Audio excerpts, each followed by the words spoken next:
अस्सलाम वालेकुम एवरीवन। उम्मीद करता हूँ आप सब खैरियत से होंगे। आज हम लोग डिस्कस करेंगे नेचुरल लॉ थ्योरी। सबसे पहले इसका इंट्रोडक्शन है। इंट्रोडक्शन में natural law theory is legal theory that recognises law and morality as deeply connected. जो नेचुरल लॉ का नज़रिया है वो लीगल थ्योरी है जो लॉ और मोरालिटी का गहरा ताल्लुक तस्लीम करता है। Morality relates to what is good, what is right and wrong and what is good or and bad। ठीक है, इसमें ये मोरालिटी इस बात से रिलेट किया जाता है कि क्या अच्छा और बुरा है, क्या सही और गलत है। जो नेचुरल लॉ थ्योरिस्ट हैं believe that human laws and define as, वो एक्चुअली उनका ख्याल है कि जो ह्यूमन लॉ की तारीफ है वो मोरालिटी के ज़रिए की जाती है, ना कि किसी बादशाह या हुकूमत की तरह अथॉरिटी के ज़रिए। Therefore, we humans are guided by our human nature to figure out what the law are and to act in conformity with those laws। लिहाजा हमें नेचर की तरफ से ये ख्याल आता है कि हम कवानीन को जो है वो जानें और उसको फॉलो करें। Any law that is good is moral and any moral law is good. कोई भी कानून जो अच्छा है वो अखलाक है, वो अखलाकी है, और जो मतलब कि कोई भी अखलाकी कानून वो अच्छा है। What is theory?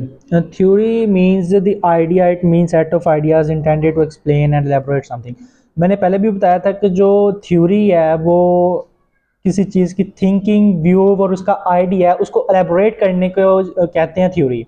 ठीक है, तो कोई भी इंसान का जो अपना तजुर्बाती आइडिया, थिंकिंग है, उसको जब वो बयान करेगा तो उसे थ्योरी कहेंगे। नीचे natural law means human morality comes from nature. जो नेचुरल है वो ह्यूमन मोरालिटी उसका मतलब है, और जो कि नेचर की तरफ से आता है। ह्यूमन मोरालिटी किसे कहते हैं? Human morality means sense of person, जो इंसान की जो पर्सनल की जो सेंस है, किसी को गलत और अच्छा के दरमियान फ़र्क करना बाय नेचर, नेचर के ज़रिए।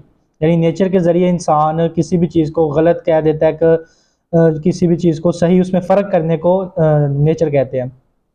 मिसाल के तौर पे मर्डर है, यानी कि ज़ाहिर है कोई इस बंदे को कि मर्डर करना एक गुनाह है, गुनाह भी है इस्लाम के लिहाज से, और जो दूसरा उसकी सज़ा भी है। ठीक है, तो बंदे में वो नेचर है कि ये चीज़ गलत है तो उसको नहीं करेगा, जिसको ऑटोमेटिकली उसकी नेचर की तरफ से हो मिलेगा। इसके अलावा इसके जो हैं वो डिफरेंट नेम्स हैं, जिसमें मुख्तलिफ जूरिस्ट ने मुख्तलिफ टाइम पे इनको डिस्क्राइब किया, जैसे कि natural law thought, natural law theory, natural law school, naturalism. ये सब मुख्तलिफ जूरिस्ट के अपनी सेंसेबल के साथ उन्होंने इनके नाम बताए हैं मुख्तलिफ वक्त के साथ। उसके बाद इसकी डेफिनेशन है, natural law is the principle of right and wrong which are inherent in nature of people that is not created by society and जज। डेफिनेशन में इसके ये बताया जा रहा है कि जो नेचर है ये एक असूल है। ये वो असूल है जो कि सही और गलत के बारे में बताता है। इंसान के जो नेचर के अंदर इनहेरेंटली ये है असूल। तो और ये किसी सोसाइटी ने नहीं दिया या फिर किसी जज ने इसको नहीं क्रिएट किया। ठीक है, ना सोसाइटी ने। Neutralise set of principal by which a person can different between, वही मैंने जो भी बताया आपको, अच्छे और बुरे में फ़र्क करना, इसके असूल को कहते हैं। ये ना तो किसी सोसाइटी ने या अथॉरिटी ने क्रिएट किया। नीचे एग्जांपल भी है इसकी, murder, red signal, traffic rules violation, infringement of rights, offences against property and human life. वही आम मिसालें जो हम आम रोज़मर्रा की ज़िंदगी में देखते हैं, जो कि ऐसे किसी सिग्नल को क्रॉस करना, ये बैड थिंक है, बैड हैबिट है, ट्रैफिक रूल्स की वायलेशन करना, इसी तरह के, और मर्डर वगैरह, और किसी की प्रॉपर्टी पर कब्ज़ा वगैरह करना, ये सब कुछ बाय द नेचर है। उसके बाद इस यहाँ पे जो है वो जूरिस्ट हैं मुख्तलिफ, और फाउंडर भी हैं जिन्होंने नेचुरल लॉ थ्योरी को अपने वक्त में डिस्क्राइब भी किया, जैसे सोक्रेट्स है, प्लाटो है, अरिस्टोटल है, थॉमस एक्वेनिस है। ये सब जो हैं वो जूरिस्ट और फाउंडर हैं नेचुरल लॉ थ्योरी के और फिलोसफी ऑफ लॉ के, बाकी सब थ्योरीज के। उसके बाद जो है आइडियोलॉजी ऑफ थॉमस एक्वेनिस है। Thomas Aquinas was the modern jurist, ये एक मॉडर्न जदीद दौर के जूरिस्ट हैं और द फिलोसफी ऑफ लॉ के। Who give the idea of natural law theory, इन्होंने जो है वो नेचुरल लॉ थ्योरी को जो है वो आइडिया दिया। He explain this theory in many points, इन्होंने अपने पॉइंट्स में जो नीचे दिए गए हैं इनको मज़ीद डिस्क्राइब किया अपनी थ्योरी को। पॉइंट का मैं नाम लेता हूँ। Self preservation, procreation, to do good and avoid bad, live with society, education, offspring, seek God. अभी इनको डिस्कस करेंगे वन बाय वन।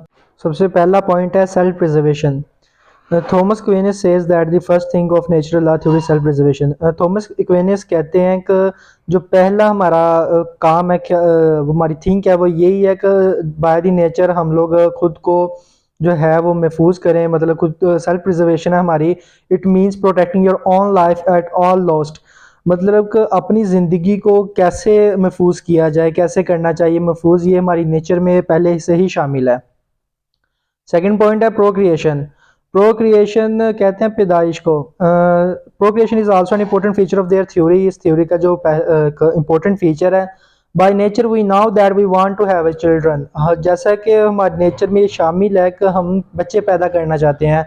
लॉ और जो है सोसाइटी इस चीज़ से हम लोग ना तो इजाज़त लेते हैं, ना वो हमें कहती है कि बच्चे पैदा करो, वो हमारी खुद की नेचर में ही शामिल है पहले से।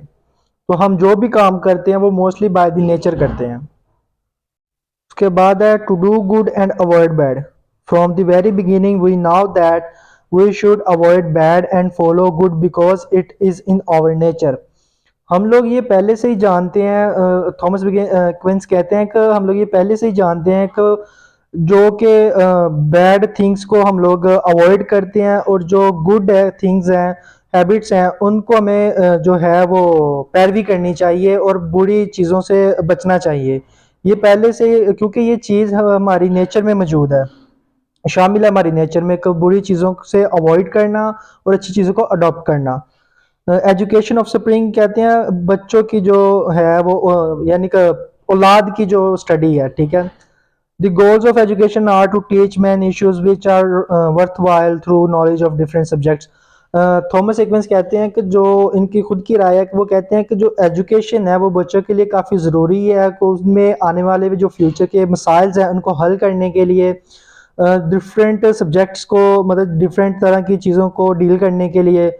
इसके अलावा लोगों में नॉलेज पैदा होता है, किसी चीज़ को गेन कर लेंगे, किसी चीज़ की जो है वो उनको जांच पड़ताल करने के लिए, और ये काफ़ी इम्पोर्टेंट हिस्सा है। और ये उसके अलावा खुदा को ये लाइफ के मुताबिक, अल्लाह के मुताबिक बताए हुए रास्ते पर चलने के लिए हमें एजुकेशन हमारे लिए काफ़ी ज़रूरी है। और ये अल्लाह के साथ हमारी अटैचमेंट को काफ़ी देर तक रखता है।